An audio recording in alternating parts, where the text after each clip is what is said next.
Hello friends, welcome to story kid TV. आज की कहानी है अमीर वर्सेस गरीब की सर्दी। कहानी की शुरुआत होती है रोहन नाम के लड़के के साथ। दिसंबर का महीना था। खिड़कियों से ठंडी हवाएं आ रही थी। उन ठंडी हवाओं से बचने के लिए रोहन ने कंबल को और कसकर ओढ़ लिया था और अपनी नींद पूरी करने लगा। तभी रोहन की माँ चारू की आवाज आती है। रोहन बेटा, सुबह हो गई है, चलो जल्दी से उठ जाओ वरना स्कूल जाने के लिए देर हो जाएगी। रोहन अपनी आंखें मलते मलते और उबासियां लेते लेते उठता है और नींद से भरी आवाज में कहता है, माँ, इतनी ठंड में बस सोने का ही मन कर रहा है। पता नहीं ये स्कूल वाले ठंड में दोपहर की स्कूल क्यों नहीं रखते। अब छोटे छोटे मासूम बच्चे कैसे इस ठंड में नहा धोकर स्कूल आ सकते हैं। चारू जी रोहन की मासूमियत और नटखट भरी बातें सुन हंसने लगती है। आजकल बहुत नौटंकी करना सीख गया है। चलो अब चुपचाप उठ जाओ और नहाने जाओ। मैंने तुम्हारे लिए बाल्टी में गर्म पानी भरकर रखा है। रोहन नहा धोकर स्कूल जाने के लिए तैयार हो जाता है। बाहर बहुत ठंड होने के कारण चारू जी रोहन को एक मोटा स्वेटर और टोपी पहना देती है ताकि उसे ठंड हवा छू ना पाए। लेकिन रोहन चिढ़ जाता है। माँ, मुझे ये टोपी नहीं पहननी, इसमें मेरे बाल खराब हो जाते हैं और फिर स्कूल में कंघी भी नहीं होती जिससे मैं बाल ठीक कर सकूं। और वैसे भी मुझे कहाँ ठंड लग रही है। अभी पापा के साथ गाड़ी में जाऊंगा और आते वक्त ड्राइवर अंकल के साथ गाड़ी में आऊंगा। आप ये टोपी रहने ही दीजिए। मैं कुछ नहीं सुनूंगी। देखा नहीं तूने बाहर कितनी ठंड है।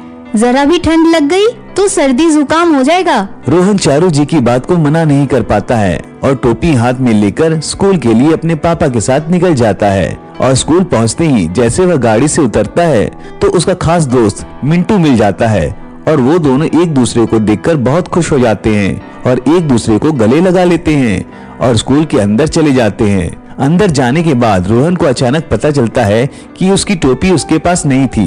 वो आसपास ढूंढता है लेकिन उसे कहीं टोपी नहीं मिलती। क्या हुआ? क्या ढूंढ रहा है? मैं घर से टोपी पहन के आया था। मैं गाड़ी से उतरा तब मेरे पास थी, अब पता नहीं कहाँ चली गई। शायद बाहर गिर गई होगी। बाहर हम दोनों ने इतनी जोर से एक दूसरे को गले लगाया था, शायद इस वजह से। अभी क्लास शुरू होने में देर है, चल ढूंढ कर आते हैं। रोहन और मिंटू बाहर जाकर टोपी ढूंढने लगते हैं। तभी रोहन की नजर थोड़ी दूर खड़े एक लड़के पर पड़ती है जो लगभग उसी के उम्र का था। रोहन उसके सर पर अपनी टोपी देखता है। मिंटू और रोहन दोनों उस लड़के के पास जाते हैं और कहते हैं, ये जो टोपी तुमने पहनी है वो मेरी है, यहाँ गिर गई थी, मुझे वापस दे दो।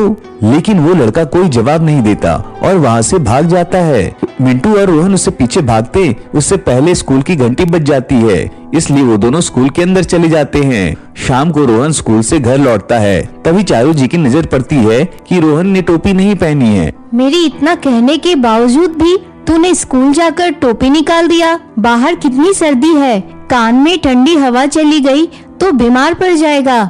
न्यूज में सुनता नहीं कि इस साल की ठंडी कितनी खतरनाक है। अरे माँ, रुक जाओ, मुझे बोलने तो दो।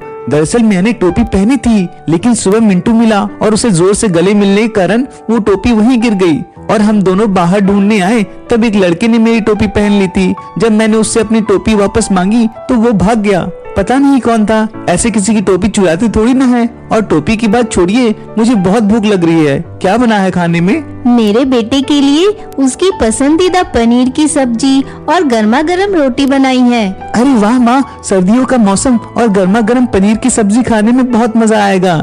कुछ और भी है क्या? अभी मैं हाथ धोकर और कपड़े बदल कर आता हूँ। शाम को रोहन अपने परिवार के साथ बैठकर मजे से खाना खाता है। खाना खाने के बाद रोहन गले की खराश ठीक करते हुए कहता है, किसी को याद है कि कुछ दिनों बाद क्या है? रोहन के माता पिता दोनों हंसने लगते हैं।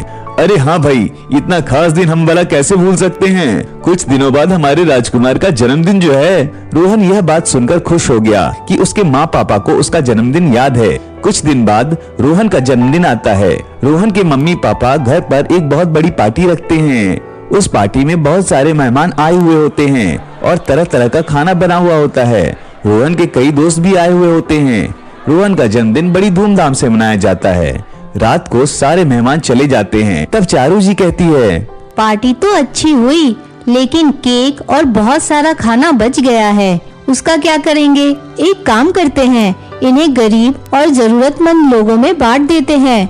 आज वैसे भी रोहन का जन्मदिन है, इससे उसको गरीब और जरूरतमंद लोगों की दुआ भी मिल जाएगी। ऐसा नेक ख्याल रखते हुए रोहन को लेकर उसके मम्मी पापा रोहन के स्कूल की पीछे की बस्ती में जाते हैं, जहाँ गरीब लोग रहते हैं। लेकिन उस बस्ती में उन्हें सिर्फ 1 या 2 झोपड़ी दिखाई देती है। उस झोपड़ी में ना तो दरवाजा था और ना ही वो ठीक तरह से बनी हुई थी। उस झोपड़ी में 3 लोग थे, एक पति, पत्नी और उनका एक बेटा। रोहन के माता पिता रोहन के हाथों उस परिवार को खाने की चीज देते हैं।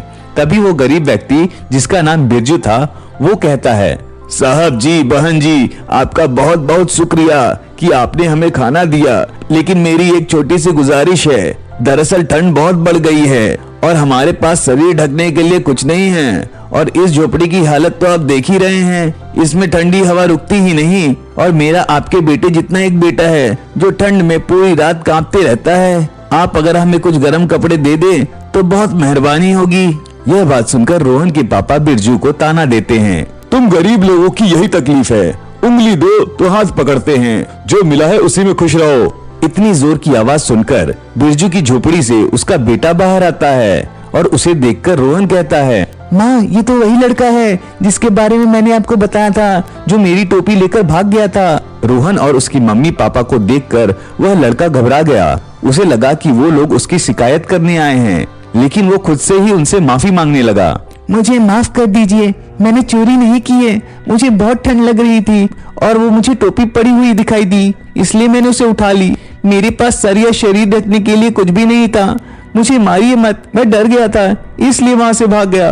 रोहन को उस लड़के पर दया आ गई, लेकिन वो कुछ कहे उससे पहले उसके पापा उसे और उसकी मम्मी को वहाँ से ले चलते हैं। रोहन का परिवार घर जाकर आराम से हीटर चालू करके सो जाता है, और यहाँ बिरजू और उसका परिवार ठंड में बिना गर्म कपड़े के कारण कांपते रहते हैं। लकड़ी से जलाई हुई आग से भी उनको इतनी गर्मी नहीं मिल पा रही थी, और बिरजू अपनी इस गरीबी पर रोता रहता है। कुछ दिन बाद बिरजू की झोपड़ी के पास कुछ लोग बड़ी गाड़ी लेकर आते हैं। वह लोग अपने साथ गर्म कंबल और कपड़े लेकर आए थे। उन्हें देखकर बिरजू बहुत खुश हो गया। इस दुनिया में से इंसानियत अभी खत्म नहीं हुई है। कम से कम कोई तो है जो हमारी मजबूरी समझ सकता है और हमारी मदद के लिए इस ठंड में गर्म कंबल और कपड़े लाए हैं। अब मेरे परिवार को इस ठंड में रात भर कांपना नहीं पड़ेगा। लेकिन वो लोग बिरजू के बेटे और उनकी पत्नी को कंबल देते हुए अपनी तस्वीर खिंचवाते हैं और साथ साथ वीडियो भी बनाते हैं कि कैसे वो लोग गरीब लोगों की मदद कर रहे हैं। लेकिन फोटो और वीडियो बन जाने के बाद वो लोग बिरजू के बेटे और पत्नी से कपड़े और कंबल वापस लेकर चले जाते हैं। यह देख बिरजू उनसे कहता है, सुनिए सुनिए, वो गर्म कंबल और कपड़े तो देते जाइए, ऐसे देकर उसे वापस मत ले जाइए।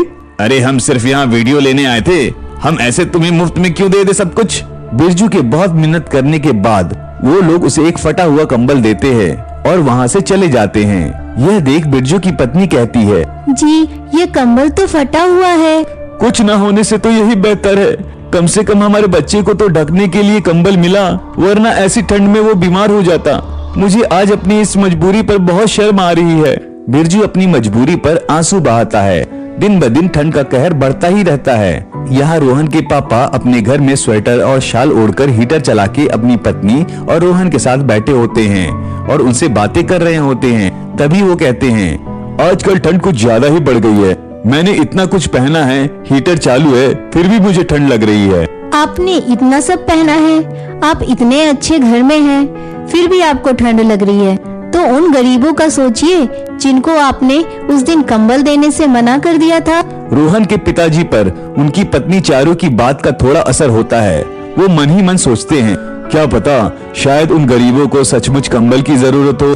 नहीं, ये गरीब लोगों पर दया नहीं करनी चाहिए। ये हमसे चीज लेकर फिर उसे बेच देते हैं और उन पैसों से गलत काम करते हैं। इसलिए मैं गरीब पर जल्दी भरोसा नहीं करता। लेकिन उनका रोहन की उम्र का एक बेटा भी है, कहीं वो लोग सब सच बोल रहे हो। तो एक काम करता हूँ, मैं खुद जाकर देखता हूँ। रोहन के पापा बिरजू और उसके परिवार पर 3 रात तक नजर रखते हैं और उनकी हालत देखकर रोहन की पापा की आंखों में आंसू आ जाते हैं कि कैसे वो अपने बेटे को फटा हुआ कंबल उड़ाते हैं और खुद बिना किसी कपड़े के पूरी रात लकड़ियों से जलती आग के सहारे निकाल देते हैं। और ठंड की वजह से कैसे उनके हाथ और होठ नीले पड़ गए हैं। रोहन के पापा को अपने आप पर शर्म आने लगती है। दूसरे दिन रोहन के पापा अपनी पत्नी चारू और रोहन के साथ बिरजू की झोपड़ी के पास आते हैं और उन्हें कंबल और कपड़े देते हैं और अपनी गलती की माफी मांगते हैं। तो दोस्तों इस कहानी से हमें यह सीख मिलती है कि सब लोग बुरे नहीं होते, लेकिन कुछ गलत लोगों की वजह से इंसान उन पर विश्वास नहीं कर पाते। दूसरी सीख यह मिलती है कि हमारे पास कोई चीज है तो हमें उसकी कीमत करनी चाहिए और दूसरों की मदद करनी चाहिए। कहानी कैसी लगी कमेंट करके जरूर बताइएगा और चैनल को सब्सक्राइब करना भूलिएगा नहीं।